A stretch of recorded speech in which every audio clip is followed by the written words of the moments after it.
The man on the face of the $20 bill is the same man who once offered up to 325 times that amount for the return of a runaway enslaved person, including extra bonuses for every 100 lashes inflicted upon that man.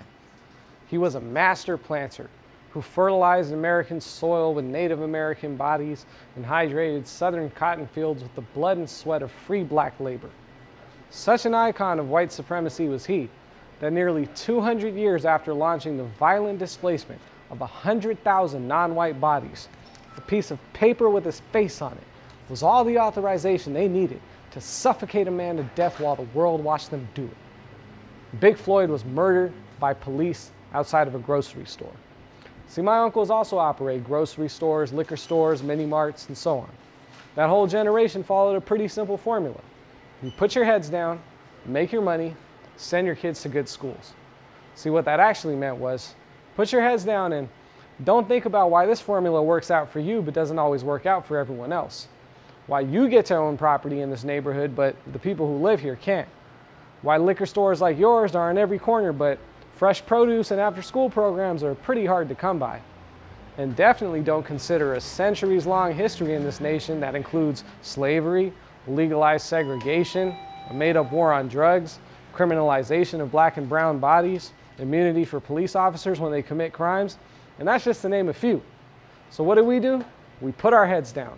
We turned those Jacksons into Benjamins and those Benjamins into Benzes. We became well-educated, well-to-do, and accommodating.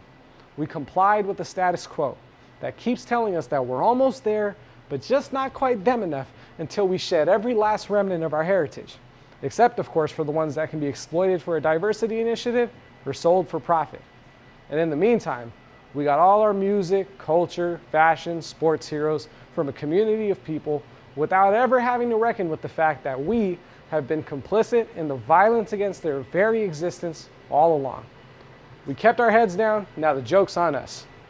We abandoned our homelands and everything we knew to escape poverty, to escape violent conditions, to escape systemic oppression. And this whole time, we remained silent while we watched those very same things happen to a group of people who are just slightly different from ourselves.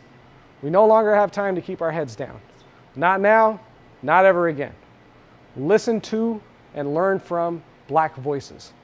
Donate your time and your money to Black-led organizations and Black causes.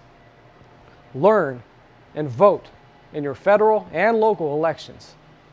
And hey, Bollywood, we don't want to hear any of this Black Lives Matter stuff from you unless you're also dealing with the casteism, colorism, sexism, Hindu supremacy, and support of state-sanctioned violence that's running around freely in your own industry right now. Black Lives Matter. Thank you.